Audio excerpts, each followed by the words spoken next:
Hemos estado estudiando algunos aspectos de la sangre de Cristo. Amén. Es la herencia que Dios nos dio a través del sacrificio de su Hijo. Dios quería llamarnos, pero no basado en nuestras justicias, sino a través de la obra de su Hijo. Porque ningún hombre se puede acercar a Dios por sí mismo. Si Cristo no hubiera venido, si Cristo no hubiera muerto por nosotros, todos los hombres estaríamos lejos de Dios. Pero ahora el Señor abre un camino nuevo y vivo para que podamos acercarnos a Él. Amén. Y ahora nosotros que somos cristianos, evangélicos, ¿qué es evangélicos? Que creemos en el Evangelio, debemos conocer lo que dice el Evangelio. Porque no hay nada más contradictorio decir que somos cristianos y no predicar a Cristo, o decir que somos evangélicos y no conocer el Evangelio que decimos seguir. Y ese es el gran problema de nuestros tiempos. La mayoría de cristianos, o una de dos, o no son cristianos, o son cristianos pero no conocen qué es ser cristiano. Entonces necesitamos por las Escrituras conocer lo que Dios ha dicho que es nuestra fe. Amén. Y afirmarnos en ella por la palabra. Entonces vamos a leer un pasaje en Hebreos. Hemos estado estudiando varios aspectos de la sangre. Lo primero que vimos fue la sangre y el perdón eterno de los pecados. Después vimos la sangre y la redención. Cristo nos compró para que fuéramos de Él. Hace 8 días vimos la sangre y la limpieza del pecado, ¿sí? Pues vamos a ver, tenemos entrada al lugar santísimo por su sangre. Entonces vamos a leer un pasaje ahí al final de Hebreos para ver este aspecto de la sangre del Señor Jesús. Creo que está en Hebreos capítulo 10, versículo 19. Hebreos capítulo 10, versículo 19. Y dice: así que, hermanos, teniendo libertad para entrar en el lugar santísimo por la sangre de Jesucristo, por el camino nuevo y vivo que Él nos abrió a través del velo, esto es de su sangre, y teniendo un gran sacerdote sobre la casa de Dios, acerquémonos con corazón sincero, en plena certidumbre de fe, purificados los corazones de mala conciencia y lavados los cuerpos con agua pura. Mantengamos firme, sin fluctuar, la profesión de nuestra esperanza, porque fiel es el que prometió. Entonces, hoy vamos a ver el aspecto de la sangre, aquello que gracias al Señor por su sangre ahora nosotros tenemos libertad para entrar en el lugar santísimo. Entonces vamos a leerlo y vamos a meditar por varios pasajes de qué nos habla esto. Acuérdense que estamos hablando de lo fundamental de la vida cristiana. Dice el Salmo: ¿qué sería de los justos si no hubieran fundamentos? Si el justo no tiene un fundamento donde poner sus pies, constantemente va a ser llevado de aquí para allá, de aquí para allá, por vientos de muchas clases. Entonces necesitamos que por las Escrituras poner los pies en un lugar seguro. No hay nada más precioso, no hay nada más rico de la vida cristiana que el fundamento de Cristo. Y como eso se aplica a nuestra vida práctica. Entonces vamos a leerlo así, dice en el 19. Así que, hermanos, esto quiere decir que él venía hablando de muchas cosas. Cuando leímos el capítulo 8, 9 y 10 se nos habla del nuevo pacto y de todo lo que Cristo tuvo a través de su muerte.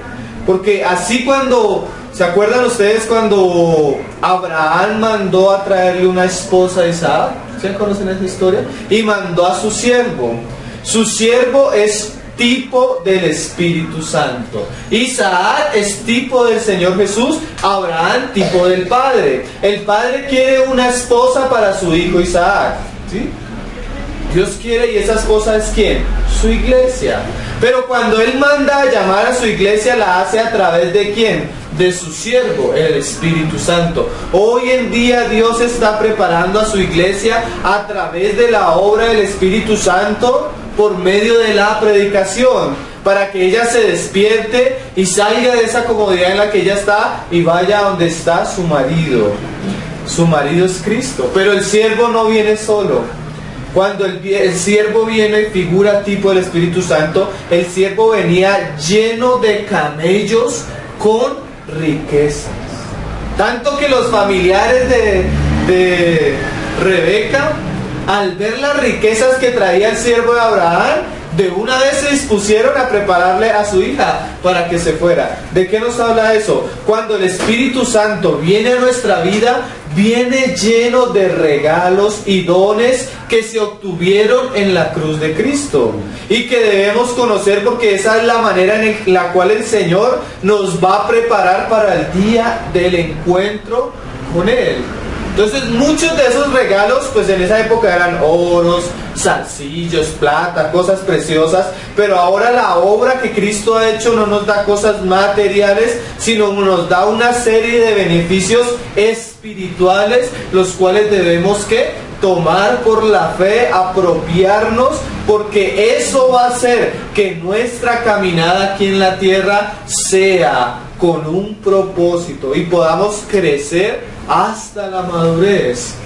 El cristianismo no es ir a una reunión, no es ir a entretenernos y estar contento un rato cada 8 días sin madurar, sin progresar espiritualmente. Dios viene por una ¿qué? Esposa madura. Pero para que la esposa madure necesita conocer lo que hizo su esposo y cuántas cosas se le han dado como herencia a ella misma. Entonces de eso nos viene hablando el autor de la epístola, la herencia, el pacto que Dios hizo a través de la sangre de su Hijo. Y entre todas las cosas que ha dicho, ahora Él va a comenzar a hablarnos de un aspecto que también hace parte de la sangre de Cristo. Y mira lo que dice: teniendo libertad para entrar en el lugar santísimo por la sangre de Jesucristo. Otro de los aspectos de la sangre del Señor Jesús es que no solo se nos perdona el pecado jurídico y legal eternamente, no solo se nos permite ahora ser de Dios mismo, Él nos compró por su sangre. Ahora no solo cuando pecamos y caemos Él nos lava por su sangre, sino Dios le da el gran privilegio al hombre de entrar a su presencia con toda libertad. Cuando el autor habla este lenguaje, dice tenemos libertad para entrar al lugar santísimo, nosotros debemos entender qué es lo que el autor está diciendo. El autor es judío, ¿sí? De tradición judía. Le está hablando a los judíos, no le está hablando a los gentiles, no le está hablando a los griegos, no les está hablando a los indígenas, le está hablando a ¿quiénes? A judíos. ¿Quiénes eran los judíos? El pueblo que Dios había escogido para darle las escrituras. Y Dios llevaba siglos trabajando con ese pueblo para preparar la mente de ese pueblo para que cuando viniera su hijo y su hijo muriera, ellos pudieran entender a través de todas las escrituras cuán grande y valiosa era la obra de su hijo. Entonces, para nosotros entender la obra de su hijo, necesitamos entender el lenguaje con el que el judío hablaba. Por eso yo le decía que al comienzo que lo más importante para un cristiano es conocer las escrituras y principalmente el Antiguo Testamento, porque es la base sobre la cual Cristo vino. Amén. Entonces, mira lo curioso. Ese lenguaje lugar santísimo nos remonta al tabernáculo. Ese no es un lenguaje de los griegos, eso no es un lenguaje de los paganos, era un lenguaje que Dios había usado en el Antiguo Testamento. Ustedes, como hemos hablado bastante del tabernáculo, el tabernáculo era el templo que usó Dios en la peregrinación del pueblo de Israel desde Egipto hasta la tierra prometida. No era un lugar donde ellos, era como una especie de carpa, un tabernáculo, pero que era como una carpa, porque todos ellos moraban en carpas. ¿Por qué? Porque estaban en peregrinaje. Y esa carpa tenía tres divisiones, si lo podemos decir así. Estaba el atrio exterior, y dentro del tabernáculo servían los sacerdotes. Cuando alguien del pueblo pecaba, él venía a reconciliarse con Dios y traía una ofrenda. La ofrenda se sacrificaba en un lugar que se llamaba el altar de bronce, que estaba en la parte exterior de afuera. Después estaba una pila donde los sacerdotes se lavaban las manos y los pies. Después, antes de entrar ya al lugar santo, había un velo. En esa época no había puertas. La división se hacía por velos. Entonces había un velo. Desde el atrio al lugar santo solo podían entrar los sacerdotes. Ahí no entraba nadie que fuera parte del pueblo. Entonces, cuando entraban los sacerdotes, los levitas al lugar santo, se encontraban con tres cosas: el arca del pacto, la mesa de los panes de la proposición y el altar del incienso.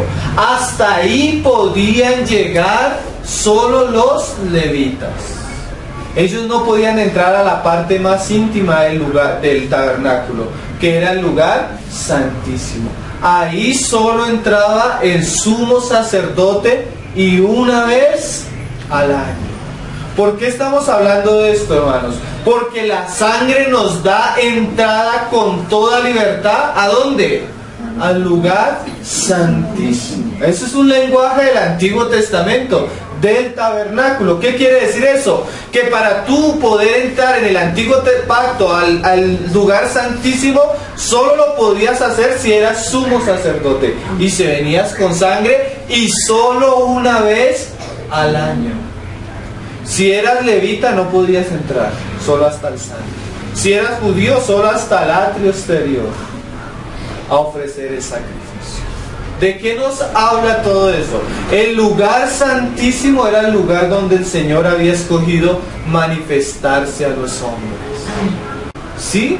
Era el lugar donde la gloria de Dios era santísima. Por eso es el lugar más precioso. El otro lugar era el lugar santo, y el otro lugar era el atrio exterior. ¿Qué habla eso en la vida cristiana? Tú como cristiano puedes llegar hasta el atrio. ¿Qué es llegar hasta el atrio? Ver a Cristo morir, lo externo. Casi todas las personas cristianas hemos visto por lo menos a Cristo morir por nosotros, y nos hemos identificado con la muerte de Él, pero hasta ahí llegan muchos. Hay otras personas que el Señor de alguna manera las concede entrar a ver algo más de Él. Ellos no quedan en la parte exterior, sino entran al lugar santo. Ellos salen de la religiosidad y comienzan a ver qué es los candeleros, qué es una iglesia normal, qué es una iglesia conforme al modelo bíblico. Y no solo comienzan a ver la iglesia, también hay personas que el Señor nos permite comenzar a participar de la mesa de los panes. ¿Qué es la mesa de los panes? La comunión de los santos. No solo hemos visto la iglesia, sino el Señor nos llama a estar juntos y a perseverar juntos, unánimes. Y también el Señor a veces nos permite participar ¿de qué? De las oraciones del altar del incienso, ¿sí? Pero hay algo, hermano, todavía mucho más precioso que el Señor nos dio. El Señor no solo quiere que nos envolvamos en una vida de iglesia religiosa, sino quiere que entremos a la misma presencia de Él. ¿Y quién, decía el salmista, quién se podrá acercar a sus almas? Vamos a leerlo y vamos a ver lo precioso que hizo Cristo en la cruz. No solo te perdonó, ahora te invita al lugar donde Él ha de manifestarse en su mayor gloria y preciosidad. El lugar santísimo, que hoy en día es la comunión íntima, cara a cara con Él. Eso es un privilegio que tiene el cristiano, no por lo que él es, sino ¿por qué? porque Cristo murió y su sangre nos ha abierto un camino nuevo. ¿Qué es nuevo? Que antes no lo tenían ni siquiera los sacerdotes, ni el sumo sacerdote, porque el sumo sacerdote para poder entrar al lugar santísimo tenía que venir como con sangre. Y en un solo día en todo el año, si él se atrevía a meter sus pies en el lugar santísimo, otro día caía, ¿qué? Inmediatamente muerto. Era tanto el asunto que él entraba, y entraba con una cuerdita, cosa que si él moría adentro nadie podía entrar a sacarlo, lo tenían que jalar. Imagínate la seriedad del asunto del antiguo pacto. Y ahora el Señor nos dice por su palabra que todos tenemos que libertad. Eso era una palabra que no tenían los judíos. No libertad para pecar, sino ¿para qué? Para entrar en el lugar santísimo. Ese es otro aspecto preciosísimo de la obra de Cristo. Vamos a mirar unos pasajes por la Biblia. Vamos a mirar lo que decía el Salmo capítulo 24 en el versículo 4. Dice: el lugar santísimo nos habla de la misma presencia del Señor. Salmo 24, versículo 4. Dice: ¿quién subirá al monte de Jehová? ¿Y quién estará en su lugar santo? Mira las preguntas que hace el salmista. ¿Quién podrá presentarse delante del Señor? ¿Y quién entrará en su lugar santo? El limpio de manos y puro de corazón, el que no ha elevado su alma a cosas vanas, ni jurado con engaño. Entonces, la condición para poder entrar a la presencia, según el salmista, era ¿qué? Limpieza de manos y pureza de corazón. ¿Quién es limpio de manos? ¿Quién es puro de corazón? Dice Pablo en Romanos: no hay ni uno bueno. Todos son ¿qué? Sepulcro muerto. Si tú te sientas a hablar con las personas, aún la que así aparentemente es así, comienza a contarte chismes, comienza a murmurar, comienza a quejarse de esto, comienza a quejarse de aquello, comienza a mirar con cierto corazón que extraño a otras personas. ¿Qué es eso? La maldad que está impresa en todos los hijos de Adán. Por eso había velos en el tabernáculo, porque el hombre no se le permitía entrar con libertad. Es como una cárcel. Tú vas a la cárcel, hermano, y tú ves que hay una puerta segura al comienzo, ¿cierto? Más adelante hay otra puerta más segura. Más adelante, entre más entres, que hay más seguridad. ¿Por qué? Porque en una cárcel no hay libertad por el pecado. Así algo era el tabernáculo. No había libertad para el hombre acercarse con confianza a Dios por su maldad. Vamos a ver la cruz. Pablo dice que él no predicaba otra cosa que Cristo crucificado. O sea, de alguna manera él quería llevar la mirada de las personas ¿a dónde? A la cruz. No es bueno que nosotros llevemos nuestra mirada ni siquiera a nosotros mismos. Sí, nosotros tenemos la tendencia a poner la mirada en las circunstancias o en lo que nosotros estamos. Entonces, si hoy estoy contento, vengo a la reunión alegre a cantar. Si hoy estoy triste, pues vengo y pongo cara de cordero degollado. Si hoy estoy de mal genio, pues vengo bravo y no serio. Porque nosotros tenemos la tendencia a poner nuestra mirada ¿en qué? En nosotros mismos. Somos personas almáticas o sentimentales. Y Dios no le sirve una persona así, porque el hombre de doble ánimo es inconstante en todo camino. Hoy está alegre, entonces canta. Mañana está triste y quiere irse a emborrachar. Hoy le pasó esto y entonces llega bendiciendo, pero cuando no le pasa lo que a él le gusta, llega murmurando. Entonces, ¿qué hace el Señor? Mira, deja de mirarte a ti mismo las situaciones y pon tu mirada en Jesús, el autor y consumador de la fe. Y ve a Jesús, pero ¿dónde el Señor quiere que veas a Jesús? En la cruz. porque esa es la base de tu fe. Si tú no confías y no crees lo que hizo Jesús en la cruz, estás muerto en tus delitos y pecados. Sí, esa es la palabra. Y no solo eso, cuando tú no tomas lo que Cristo hizo en la cruz, vas a ir de caída en caída. ¿Por qué? Porque el único lugar firme y seguro es que el fundamento, Cristo. Entonces vamos a ver a Cristo en la cruz y lo que sucedió en la cruz.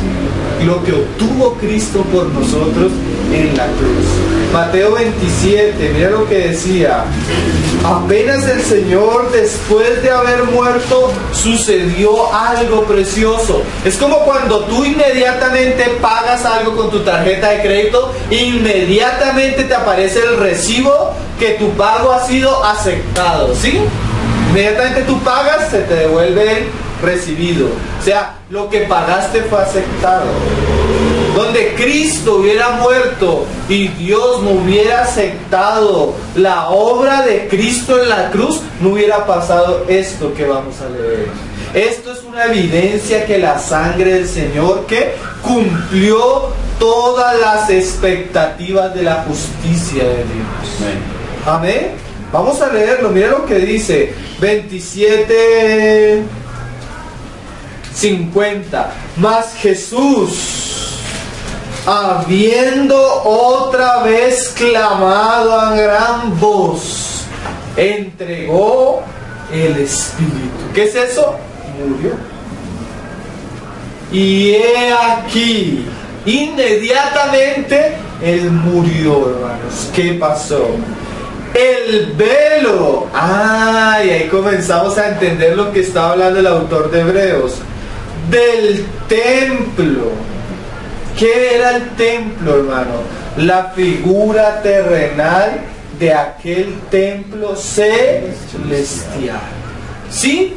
Era como dijo el Señor a Moisés: Moisés, haz todas las cosas conforme al modelo celestial que viste. O sea, Moisés vio algo de la gloria de Dios, vio el templo de Dios mismo, ¿sí? Y edificó el tabernáculo conforme a lo que él había visto. Entonces ese modelo era una expresión en la tierra de algo que sucedía allí en los cielos. Y si tú lo miras, así es Apocalipsis. ¿Qué había en el tabernáculo, en el Santísimo? El arca, ¿sí? ¿Qué hay en Apocalipsis 5 en el centro de todo? Cristo, el Cordero, ¿sí? ¿Y el arca de qué nos habla? De la naturaleza humana y divina del Señor, de madera y de oro. Al Cordero, que era el Verbo de Dios en Apocalipsis 5, que se hizo hombre. Pero no solo estaba el arca, encima había una tapa. Y esa tapa era la tapa del propiciatorio. Allí se echaba ¿qué?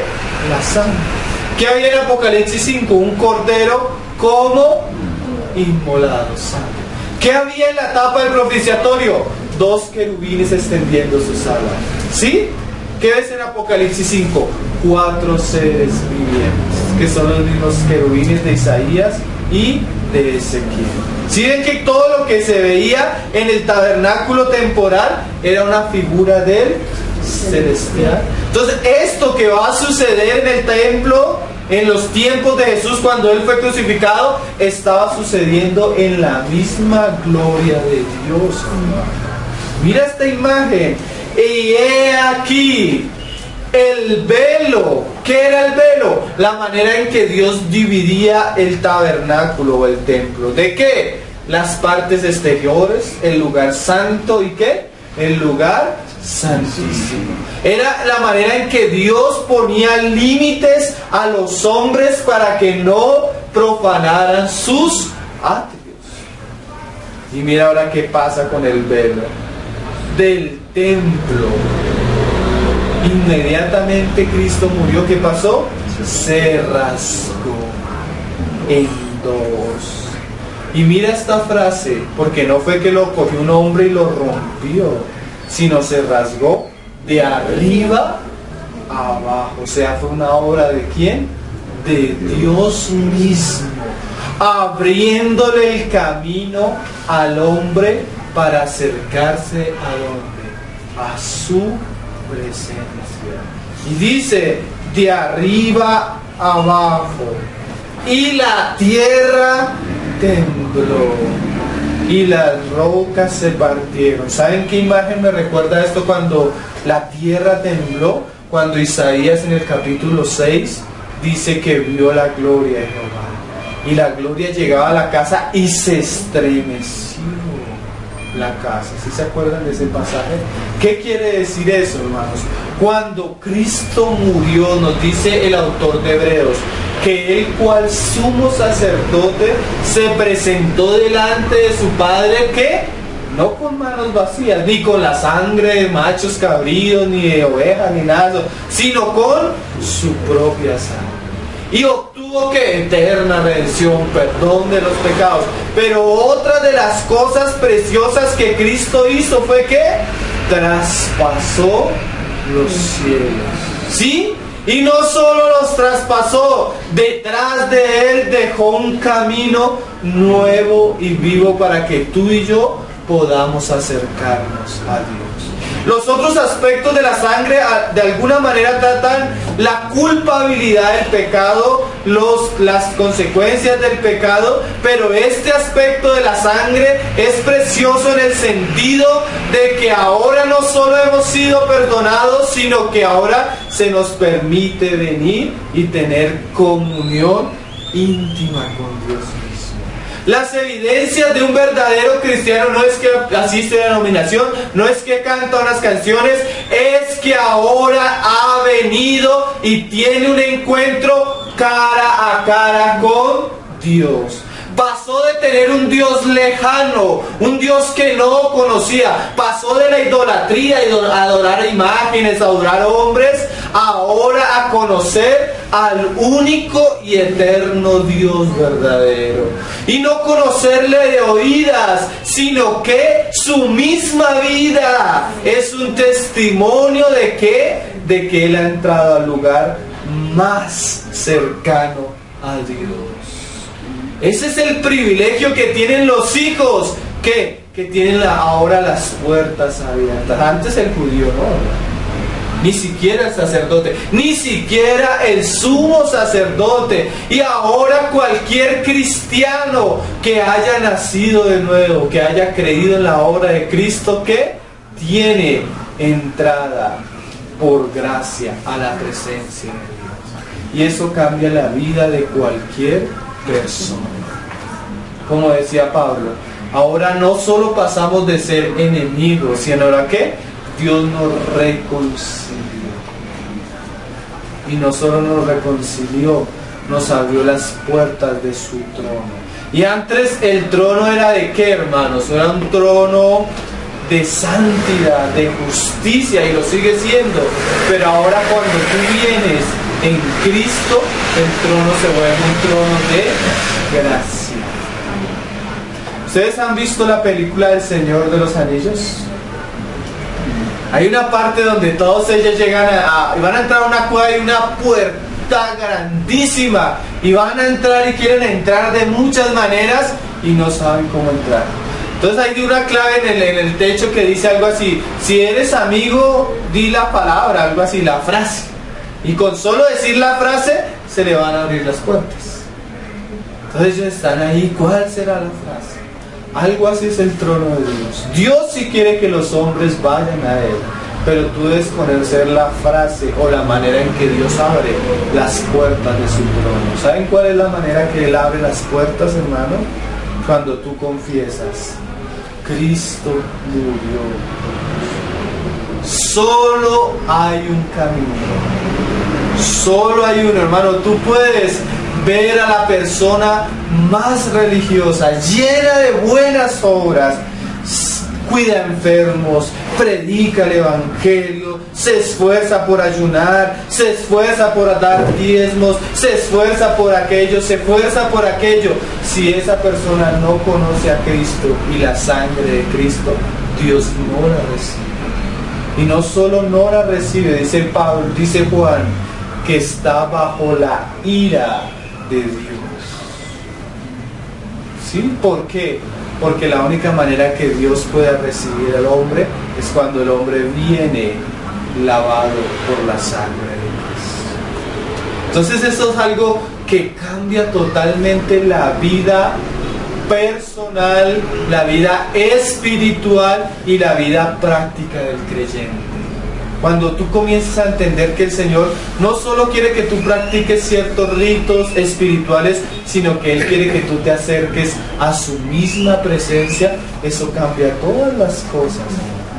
Eso nos hace genuinos. El religioso, ¿qué hace? Va a cierto lugar, cumple ciertos ritos, ¿sí? El cristiano, ¿qué hace? Vive en plena comunión con Dios, ¿sí? ¿Por qué? Porque ahora él tiene entrada al lugar más santo, más precioso. Nosotros necesitamos de la iglesia y de muchas cosas que el Señor ha dado a la vida cristiana. Pero todo eso toma valor cuando tú estás en el lugar santísimo. Entonces vamos a hablar de ciertos aspectos, porque todos decimos, si creemos en el Señor somos salvos. Amén, ¿cierto? Si confiamos en la sangre del Señor, tenemos entrada al lugar santísimo. Amén. Pero una persona que vive bajo esta experiencia tiene ciertas características. Vamos a hablar de algunas características. De esto podríamos hacer una serie completa. Pero yo solo quisiera hablar de 3 o 4 características que muestran que realmente una persona ha nacido de nuevo. ¿Qué? Que ha experimentado esto, entrar al lugar santísimo. ¿Cómo tú te das cuenta que una persona ha entrado al lugar santísimo? Vamos a leerlo por las Escrituras. Amén. Entonces lo primero que vamos a mirar está en los Salmos, hermanos. Salmo 25. Unas frases de los salmistas que son bastante cortas pero bastante interesantes y nos muestran si realmente nosotros estamos viviendo una vida cristiana o si simplemente estamos viviendo una vida religiosa superficial. Salmo 25 dice 14: la comunión íntima de Jehová, o sea, la comunión más santísima de Jehová, es con los que le temen, y a ellos hará conocer su nombre. Una de las características más preciosas, más palpables, es el conocimiento verdadero que nosotros tenemos de Dios cuando estamos en su presencia. Miren, hermanos, la vida cristiana, si bien es bueno que tú leas, si bien es bueno que tú escuches prédicas, si bien es bueno que tú memorices la Biblia, hagas muchas cosas, eso también lo hace un testigo de Jehová. Eso también lo hace un mormón. Eso también lo hace un mariano o una marianista. Y aún así no es salvo. ¿Cuál es la diferencia entre un cristiano y uno que cree ser cristiano pero tal vez está en una herejía o en una secta? Miren esto, hermanos. El Salmo nos dice: el conocimiento que tú tienes de el pacto de Dios. Por eso les digo que esta serie es muy importante, porque cuando tú comienzas a ver a Cristo en la cruz, tú diferencias si tú estás en la fe genuina o en algo falso. ¿Cómo? Cuando tú ves a Cristo en la cruz, Dios no te permite a ti acercarte a Él a través de obras. ¿Sí? Todo lo que hemos visto lo hemos recibido como por fe. Tú no obtuviste tu perdón, ¿o sí? Dime si por tus obras, por tu sacrificio, por esto y esto. Todo lo obtuviste como por fe. Entonces, la persona que realmente ha conocido a Cristo tiene esta característica: ha visto a Dios cara a cara, sabe quién es su Dios, sabe quién murió por ella y tiene una conciencia clara del Espíritu Santo en ella, revelándole la voluntad y el propósito de Dios en su vida. Si tú no ves al Espíritu Santo en ti manifestándote, tal vez no has nacido de nuevo.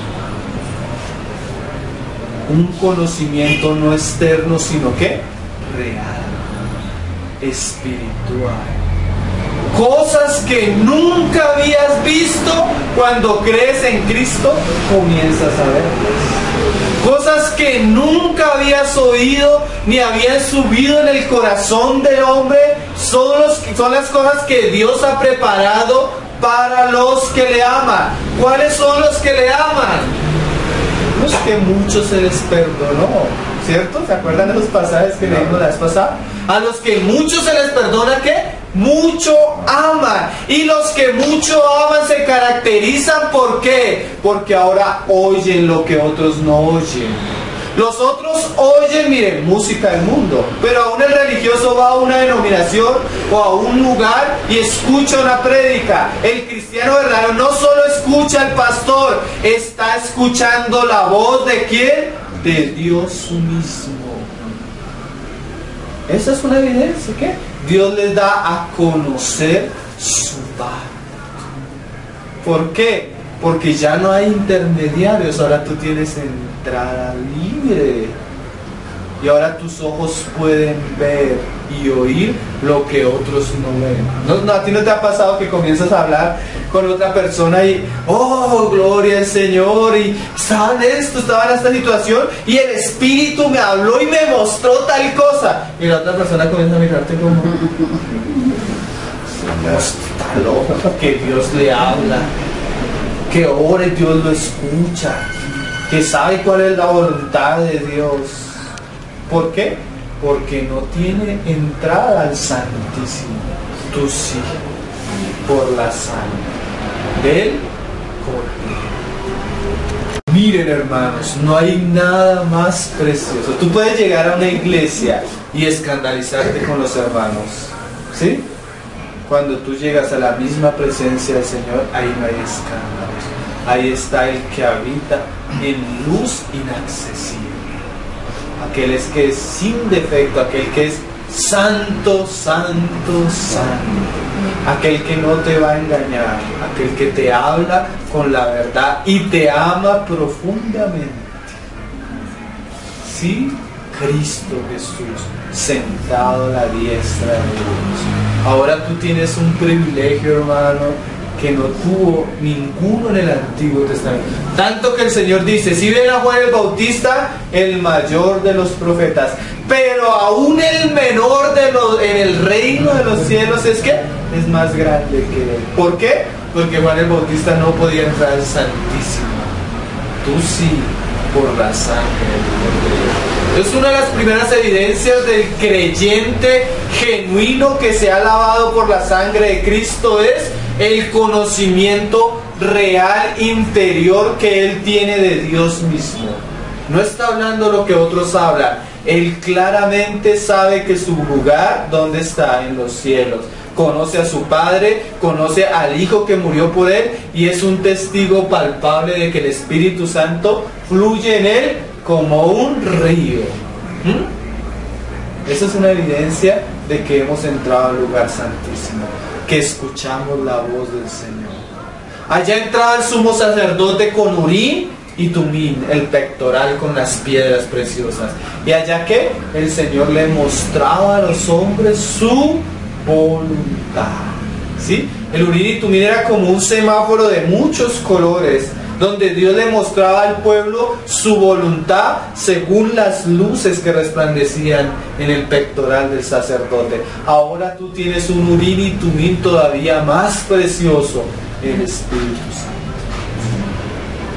Estos son los hijos de Dios, dice Pablo, los que son guiados por el Espíritu. De eso vamos a entrar a estudiar de 8 días en adelante. Pero ¿por qué tú puedes entrar y escuchar a Dios mismo? Por la sangre. Qué cosa preciosa. Puedes ir caminando con tus pies en la tierra, pero tu espíritu entra a la misma gloria del Señor. Muchos desearían tener la experiencia de Pablo, ir al tercer cielo, ¿cierto? Pero lo que no saben es que por el Espíritu ahora tienen entrada a la misma gloria del Señor Jesús. Ahora tienen una puerta abierta. Mira cómo decía Juan en Apocalipsis 4. que son experiencias que ellos tuvieron, pero que debería ser la normalidad de nosotros. Apocalipsis 4 dice: Juan de alguna manera estaba en el lugar santo, porque en el lugar santo ¿qué hay? El candelero. Y si tú miras el capítulo 2 y 3, ¿qué estaba viendo Juan? Los 7 candeleros, ¿sí? Pero el Señor no solo quiere que nosotros tengamos un contacto con la iglesia, hermanos. Él quiere llevarnos a conocerlo a Él mismo directamente, ¿sí? Porque esa era la evidencia del nuevo pacto. He aquí, aún el más pequeño no habrá necesidad de que se le enseñe. ¿Por qué? Porque Él me conocerá. El más pequeñito. ¿Por qué? Porque el más pequeñito ahora tiene entrada al lugar santo. Mira lo que dice Juan: después de esto miré, y he aquí una puerta, no una puerta cerrada, ¿una qué? Una puerta abierta en el cielo. ¡Uy, qué precioso, hermano! Cuando tú crees en Cristo, ese Dios lejano pasó a ser cercano. Y ahora te dice que acércate con confianza. ¡Qué cosas! Antes Dios decía al Señor: Moisés me quiere ver, escóndase en la piedra, porque no me verá hombre y vivirá. Ahora te dice: ven, hijo, con toda libertad, con toda confianza, acércate al trono de mi gracia. Precioso, hermanos, precioso. Entonces, el segundo aspecto, el primero es un conocimiento genuino de Dios mismo por el Espíritu. El segundo aspecto, una revelación clara del señorío de Jesucristo. Vamos a leerlo ahí en Hebreos. Hebreos capítulo, creo que está en el 3. Mira cómo dice: cuando tú entras al Santísimo ves ciertas cosas. Una de las cosas que ve claramente un cristiano cuando se convierte es la autoridad del Señor Jesucristo.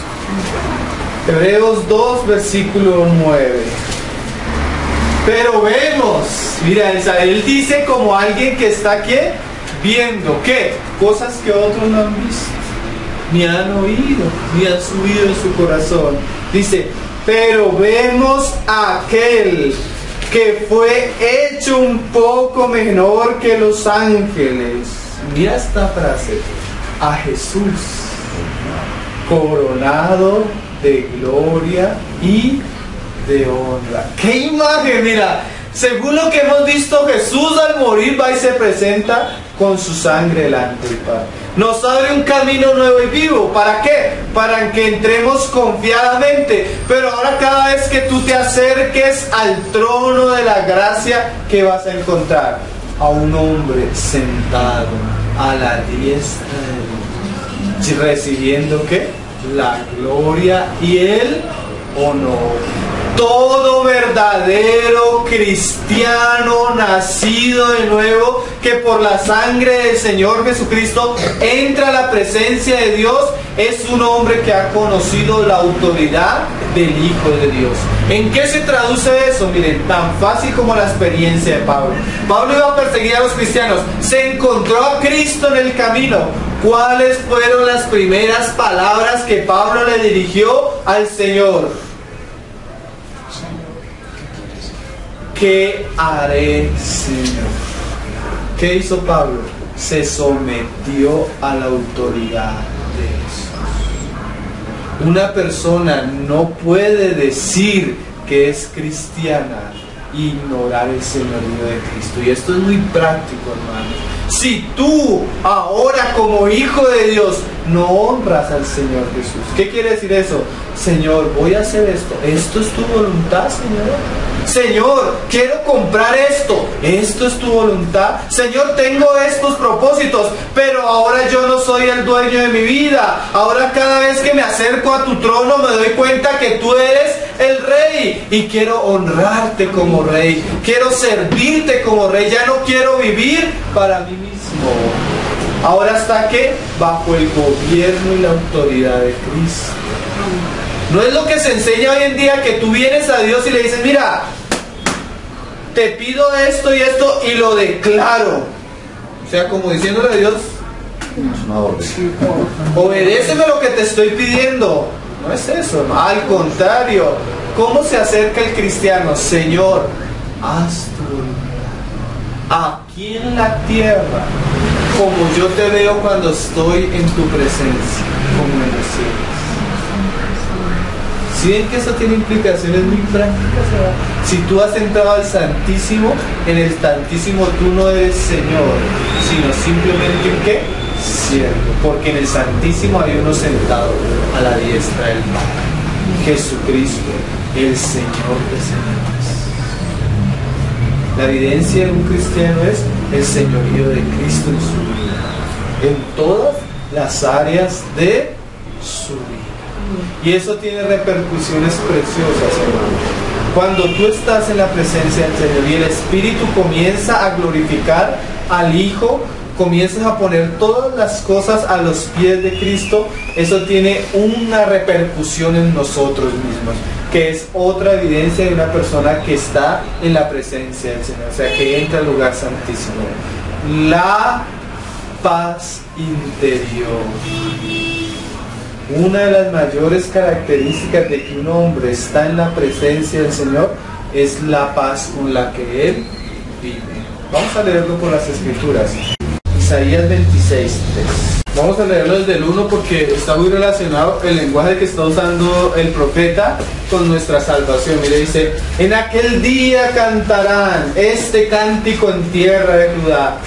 Fuerte ciudad tenemos, salvación puso Dios por muros y antemuros. Abrir las puertas. Mire, ya no están las puertas cerradas, sino abrir puertas. Y entrará la gente justa. ¿Por qué es gente justa? Porque se ha lavado en Cristo. Guardadora de verdades. Mira esta frase, hermanos. Tú guardarás en completa paz aquel cuyo pensamiento en ti persevera, porque en ti ha confiado. Cuando una persona viene a la presencia del Señor y se pone él mismo a los pies de Cristo, o sea, ha confiado en el Señor mismo, una evidencia clara y real de eso es la paz interior que él experimenta constantemente. El Señor dijo: en el mundo tendréis aflicciones, ¿sí? Pero confía. ¿Eso qué es? Creed en mí. Venid a mí. ¿Por qué? Porque yo he vencido a este mundo. ¿Qué quiere decir eso? Que si tú eres cristiano y si tú vienes a tener comunión con el Señor constantemente, Él asegura de que va a darle paz y tranquilidad a tu alma. Pero en el caso de que una persona viene a orar y sale y todavía se siente angustiada y todavía se siente que no sabe qué hacer y Señor, ¿cómo voy a solucionar? ¿De qué nos muestra eso? Nunca entró a la presencia del Señor. Nunca oró genuinamente. No ha venido a través de Cristo, sino anda en la agitación del mundo exterior. Por eso debemos entrar ¿a dónde? Al Santísimo. ¿Dónde es el Santísimo, hermano? En el Santísimo no hay problemas exteriores, no hay familia, no hay circunstancias difíciles. ¿Estás tú qué? Cara a cara con el Señor. Y en la medida que tú te acostumbres o ejercites tu vida de devoción en estar constantemente delante del Señor, tú vas a ver que sí vas a tener problemas, pero curiosamente aún en medio de los problemas más difíciles, algo por dentro te da ¿qué? Seguridad, paz. Algo por dentro te dice: mira, si Dios no estimó el sacrificar a su Hijo por ti, ¿cómo no te dará con Él todas las cosas? ¿Sí? Si tú vas a la cruz de Cristo y tú comienzas a meditar y dices: pero es que tal vez yo no soy nada, tal vez yo no valgo nada, tal vez yo no tengo nada, porque eso somos nosotros. No somos nada, no valemos nada, y lo que nosotros creemos que tenemos, el viento viene y se lo lleva. Que todo esto es ¿qué? pasajera. Y yo siendo tan vano, Señor, pero al ver a Cristo veo cuán precio tú le diste a mi alma, Señor. ¿Cómo no me darás con él todas las cosas? Y eso comienza a entrar al corazón, algo que Hebreos también habla, al alma del creyente, el reposo. Un verdadero cristiano que tiene comunión con el Señor anda siempre en el reposo. Como decía Pablo, y Pablo pasó pruebas terribles. ¿Saben qué decía Pablo? Angustiado, mas no desesperado. ¿Sí ven la diferencia? Con pruebas, porque ¿quién no tiene pruebas? ¿Somos ángeles? No, somos hombres con muchas circunstancias, pero hombres que hoy hallaron un refugio. ¿Cuál es el refugio de estos hombres? Cristo, el lugar santísimo, la misma gloria. ¿Y quién nos dio ese privilegio? La sangre de Cristo, hermanos, la muerte de Cristo. Mira, hermanos, si tú estás en angustia, en problemas, en agitación de tu alma, las cosas que producen eso no son las circunstancias, es que estás lejos del Señor. ¿Sí? Porque yo he visto y he leído cristianos que van a ser decapitados y tenían paz. ¿Qué produce eso? La comunión con el Señor, íntima, privilegio de los que han nacido de nuevo y tienen un camino nuevo y vivo por la sangre de Cristo. Amén. ¿Siguen que esto es muy práctico, ¿no? Estos aspectos de la sangre son muy prácticos. Son parte de la vida diaria del cristiano. De cosas, ¿no? Otro aspecto, hermanos, aquellos que andan en intimidad en la presencia del Señor siempre van a encontrar cuál es la voluntad de Dios para sus vidas y su llamamiento. Mira el pasaje de Isaías, que es una sombra de la realidad del creyente. ¿Sí? Porque ellos vivían en la sombra, ahora nosotros vivimos ¿qué? La realidad. Isaías capítulo 6. Leámoslo así un poquitito. Isaías capítulo 6. No se vayan a dormir. No. Isaías 6, versículo 7. Gracias, Señor. Y dice: y tocando con él sobre mi boca dijo: he aquí que esto toco tus labios y es quitada tu culpa y limpio tu pecado. Eso lo hace también la sangre, ¿eh? Pero ahora Isaías, en la misma presencia del Señor, va a escuchar unas palabras que solo las escuchan las personas que están en el Santísimo. ¿Cuáles son esas palabras? Después oí la voz del Señor que decía. Mira que Isaías no escuchó la voz de un predicador, no escuchó la voz de un evangelista, no escuchó el llamado de los hombres, porque hoy en día escuchamos, bueno, ¿quién siente el llamado del Señor? Pase aquí al frente. Pero tal vez lo hacemos en el lugar santo, pero no hay nada más puro cuando el llamado se siente en el Santísimo. O sea, Dios mismo comienza a inquietarte y comienza a decirte: ¿a quién enviaré? ¿A quién enviaré? Mira lo que dice: ¿a quién enviaré y quién irá por nosotros? ¿Tú has escuchado esa voz, hermano? Esa es la voz de Dios reclutando siervos para establecer su reino en medio de los hombres. Y eso se escucha en el lugar santísimo. En el lugar santísimo es que los hombres son llamados y reciben la comisión de Dios. Cada uno de nosotros tiene un llamado. Cada uno de nosotros tiene una responsabilidad. Por eso es necesario que nosotros dejemos todas nuestras cargas y vayamos delante del Señor y le digamos: Señor, ¿qué es lo que tú tienes para mí? ¿Cuál es tu... Señor, no me dejes ser como mi vecino, como mi familiar que trabaja y come y tiene vacaciones de vez en cuando. Y sigue trabajando y sigue comiendo y sigue trabajando y comiendo. ¿Cuál es tu voluntad para mi vida? Porque no somos animales. Dios nos tiene preparada la gloria, pero la gloria solo va a ser aquellos que participen en su reino aquí en la tierra. O sea, trabajando y cosas para el mundo. A veces esa es la experiencia del creyente, preocupado: ¿qué me voy a comprar? ¿Qué me voy a vestir? ¿Cómo voy a hacer, Señor, para comer? Cuando el Señor nos está dando la vida para que participemos en sus asuntos. Y tú preocupándote en las cosas que se preocupan los del mundo, sabiendo que tu vida es como la flor de la hierba, en cualquier momento pasa. ¿Y qué le vas a presentar al Señor? Tu casa, tus cosas. Nada de eso le sirve. Eso se escucha donde, hermano, en la presencia del Señor. Yo tengo algo para ti, Camilo. Yo tengo algo para ti, Diana, Marta, Héctor, cada uno de nosotros. Y es bueno que no sigamos perdiendo el tiempo, sino que vayamos a la presencia del Señor y escuchemos qué es lo que el Señor tiene para nosotros. Amén. Decía Pedro: suficiente el tiempo que gastamos antes en el mundo para seguir todavía lo mismo. Otro aspecto, ya vamos varios, ¿no? Primero, el conocimiento íntimo del Señor. Segundo, el señorío de Cristo. Tercero, la paz interna. Cuarto, el llamamiento específico a alguna obra específica.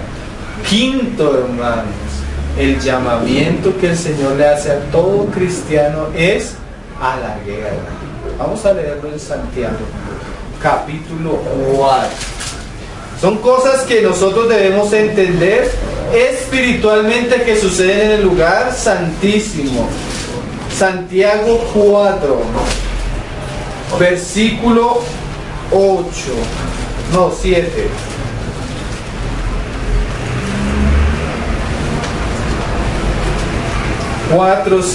Dice: someteos pues a Dios. Ya vimos el aspecto del señorío de Cristo.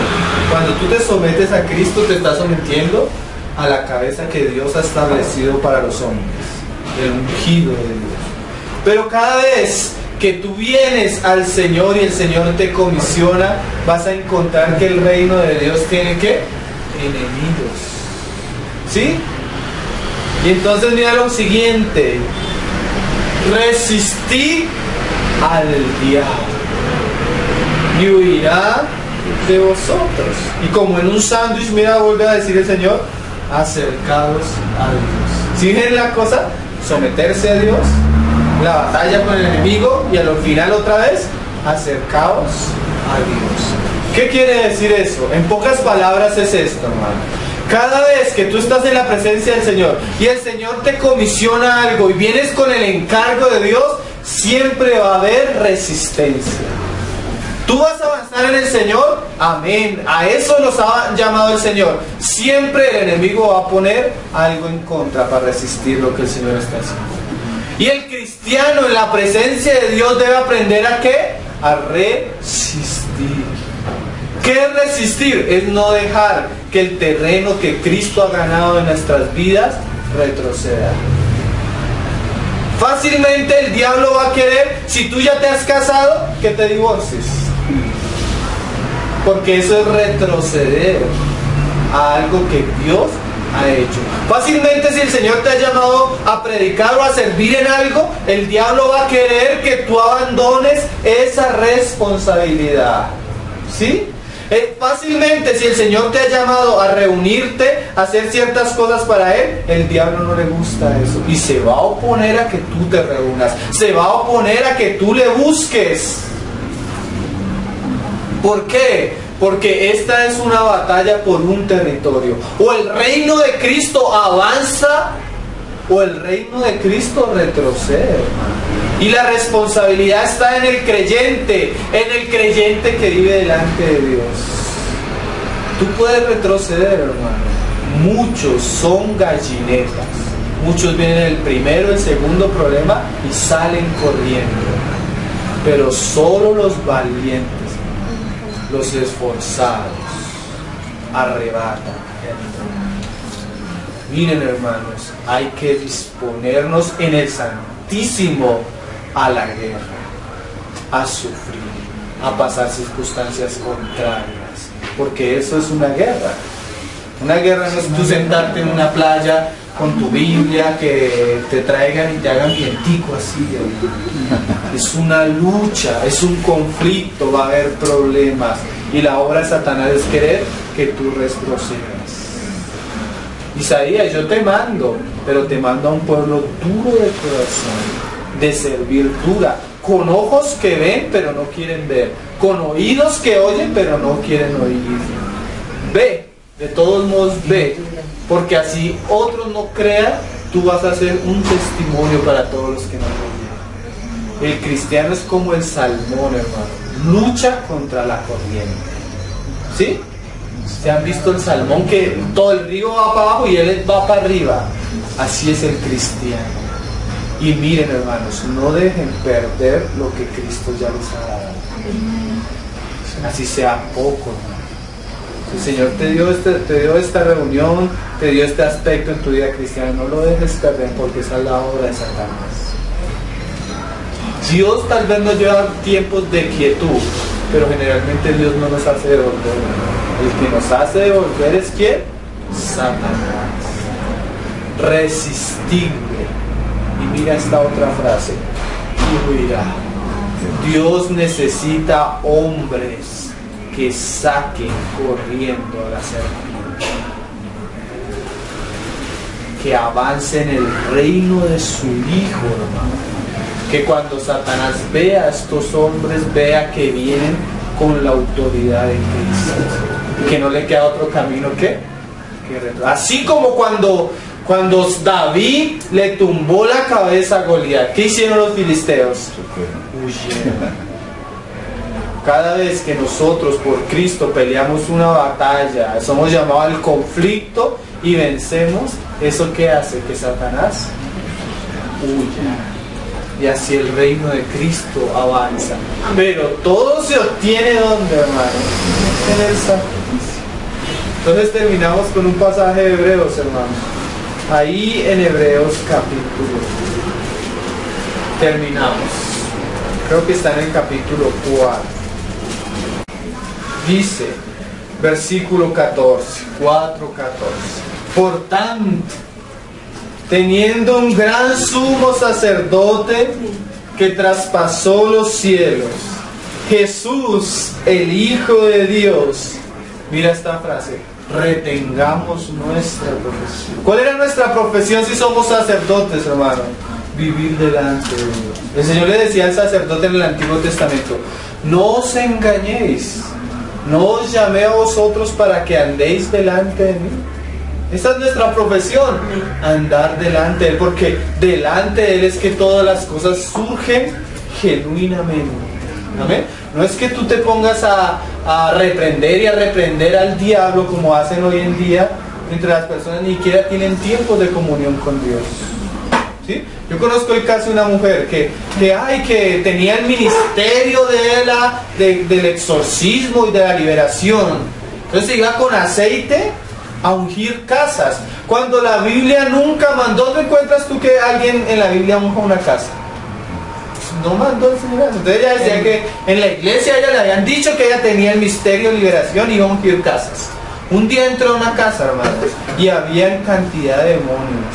¿Saben qué? Desde ese día hasta el día de hoy no la dejan de atormentar. ¿Por qué? Porque se puso a jugar con fuego. La han llevado a manicomios. Han tratado de incendiar su apartamento varias veces. ¿Por qué? Porque las personas en ingenuidad se ponen a hacer cosas que el Señor no los llama. Y el hombre cogerá fuego y no se quemará. ¿Sí se acuerdan de aquellos exorcistas en Hechos? ¿Saben el nombre de Jesús, el que predica Pablo? Sí, a Jesús lo conoce y a Pablo también lo conoce, pero ustedes Cristo. Pablo tenía autoridad espiritual. ¿Por qué? Porque Pablo vivía en la presencia del Señor. Pablo dice: fiel es Dios, el que nos llamó a la comunión con su lugar santísimo. Amén. Entonces hay cosas que a veces los cristianos hacen por ignorancia. La guerra con Satanás no es de palabras. Que te ato y te desato con doble nudo. Eso van por la calle, ato y desato, ato el espíritu de drogadicción, y tú para el otro día los mismos drogadictos ahí. Porque la cuestión no es de atar o de desatar. La cuestión es que tú expreses con tu vida la autoridad de Cristo. Como Moisés, que subía a la montaña y tanto era la gloria del Señor que él salía de allí emanando luz. ¿Sí? A veces la batalla, los cristianos están atando y desatando mientras sus hijos están perdiendo. La batalla a veces es otra. Satanás es bien astuto, ¿no? Sigamos. Y dice, nuestra profesión, porque no tenemos un sumo sacerdote que no pueda compadecerse de nuestras debilidades. O sea, al Señor al que seguimos es alguien que nos conoce. Cuando el Señor llamó a Moisés, Señor, pero que soy tartamudo, Señor, pero que como si el Señor no conociera las debilidades que cada uno de nosotros tenemos. Pero nos escoge débiles y frágiles, ¿para qué? Para mostrar su poder, para que no nos jactemos en su presencia. Ay, es que soy lo peor, a veces uno dice, ¿sí? Porque a veces nosotros cogemos el alma en nosotros, soy lo peor, Señor. El Señor dice, sí, por eso te escogí. Porque yo escogí a lo pobre, a lo débil, a lo vil, a lo menospreciado. ¿Para qué? Para que cuando tú veas a Cristo, mires cuánto te amé.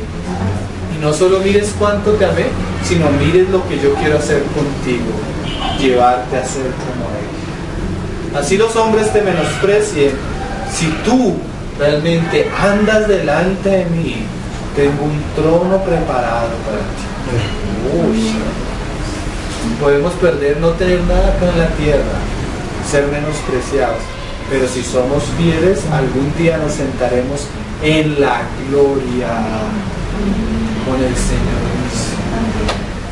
¿No te parece eso grande?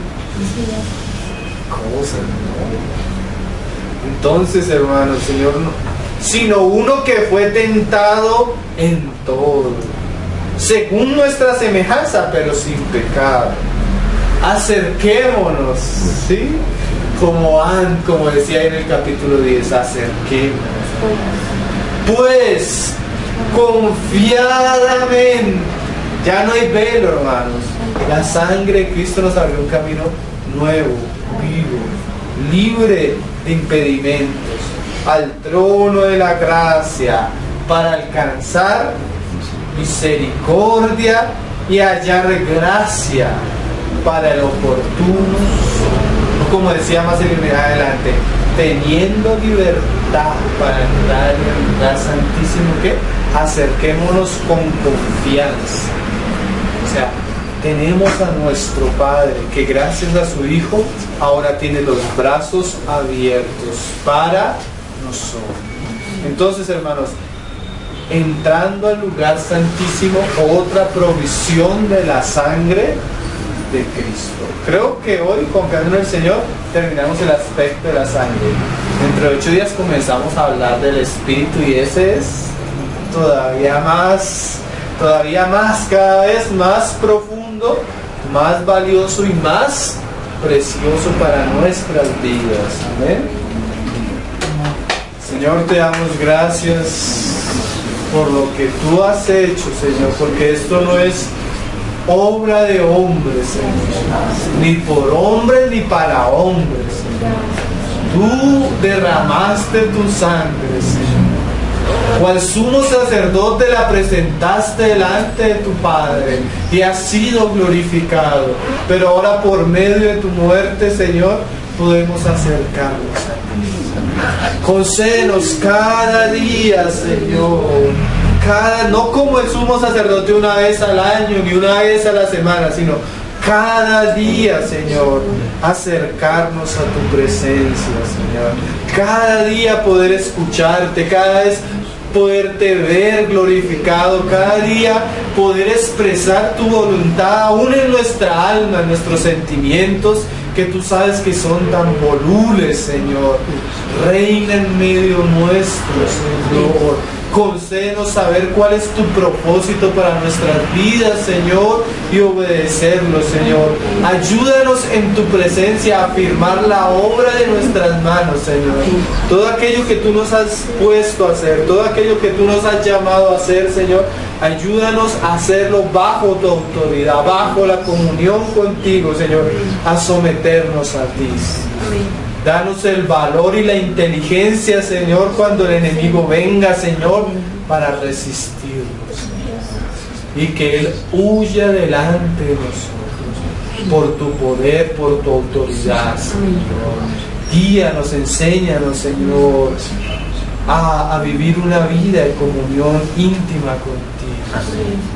A disfrutar de los privilegios que tú nos has dado como hijos, para seguirte y para amar.